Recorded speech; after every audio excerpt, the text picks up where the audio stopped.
नमस्कार मैत्रिणींनो, मी डॉक्टर रेखा चव्हाण.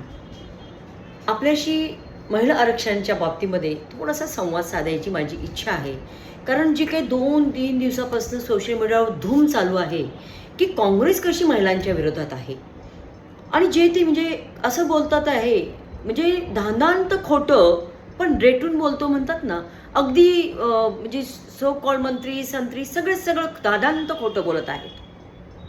महिला शक्ती विधेयक 2023 हे 2023 मध्येच पास झालं आणि पूर्ण बहुमताने झालं. त्या दिवशी जे संसदेमध्ये लोक होते त्या फक्त 2 लोकांनी त्याच्या विरोधात मतदान केलं. बाकी अख्ख्या संसदेनं या विधेयकाच्या बाजूने मतदान केलं आणि 2023 मध्ये नारी शक्ती वंदन अधिनियम 2023 हे बिल पास झालं. तेव्हाही काँग्रेस आणि जी इंडिया अलायन्स सगळ्यांचं म्हणणं असं होतं की तुम्ही हे विधेयक ताबडतोब लागू करा. म्हणजे आपल्या लोकसभेच्या ज्या जागा आहेत 543 या जागा तुम्ही महिलांना, खरं तर महिला ही समाजाच्या 50% आहे. बरं ठीक आहे, तुम्ही 33% देत होतात, 33% देणार आहात. पण आमचं म्हणणं होतं त्यावेळेस आम्ही आंदोलनं केली की बाबा 2024 होणाऱ्या इलेक्शन ज्या निवडणुकांमध्ये विधानसभा असेल, लोकसभा असेल, पारित तर झालाय आणि तुम्ही ते लागू करा.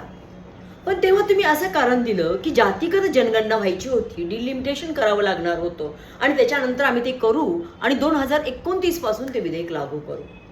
तेव्हा आम्ही खूप गल्लीपासून दिल्लीपर्यंत आंदोलनं केली की हे लागू करा म्हणून. पण तुम्ही ते लागू नाही केलं आणि आता ते विधेयक 2 वर्ष झाली. 23 मध्ये आपण ते सँक्शन केलात, 24, 25 आणि 26 उजाडलं. 3 वर्ष आपण झोपा काढलात.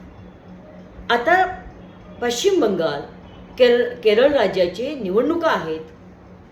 ते लोक याच्यामध्ये भाग घेऊ शकणार नाहीत.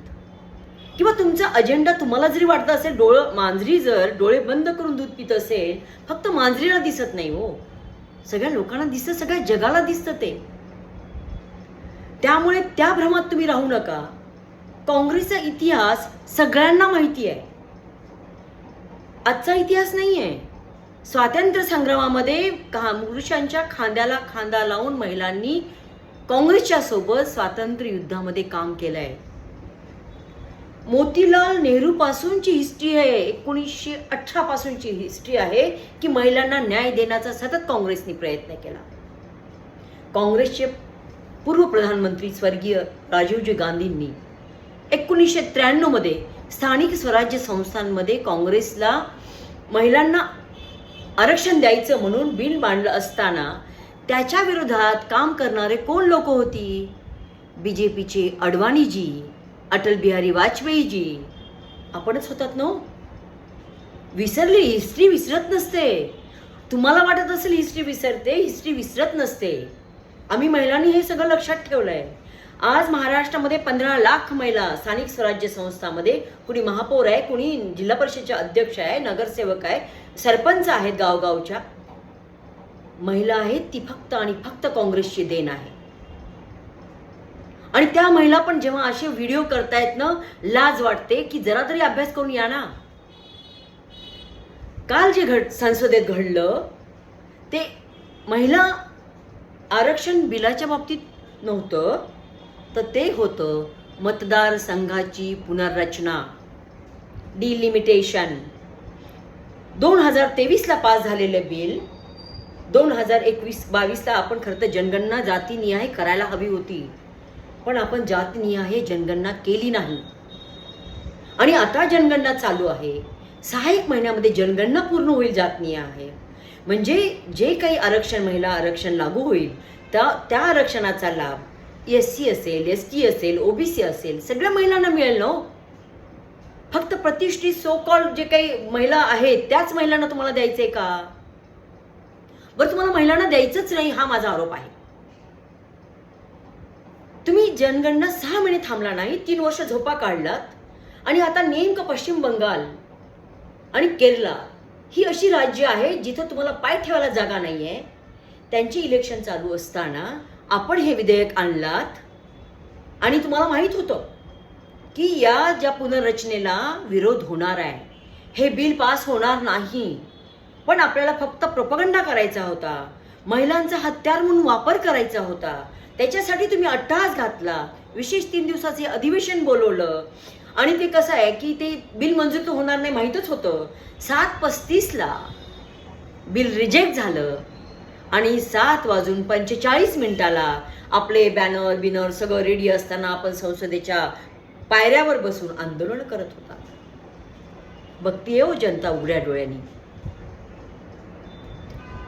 याच्यामध्ये तुम्ही या बिलाच्या महिलांच्या आड मतदारसंघाची पुनर्रचना करून जे म्हणजे जे लोक तामिळनाडू असेल, केरळ असेल, आंध्र असेल, तेलंगणा असेल, या पट्ट्याला तुम्ही फक्त 20% जागा वाढून देत होतात.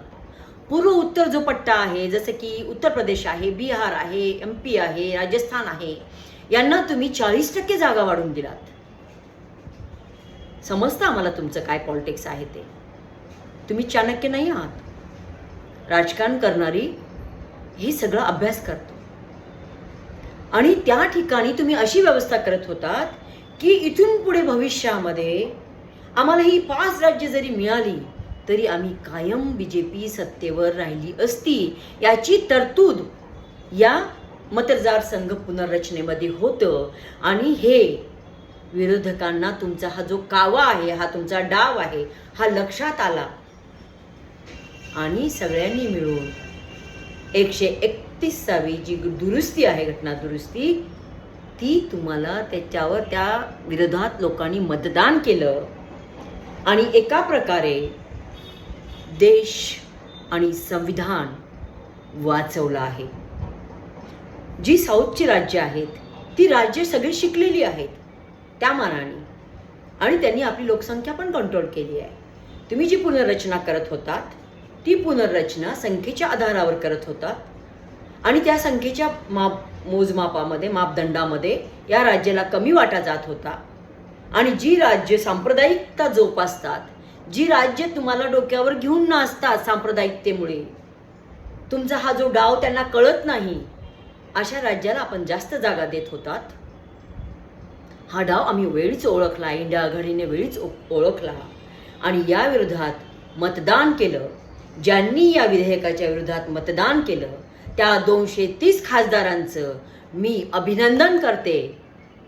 आणि हे बिल रिजेक्ट केलं, यासाठी रिजेक्ट केलं, भारत देश वाचवला, यासाठी इंडिया अलायन्सचं या ठिकाणी मी स्वागत करते. धन्यवाद.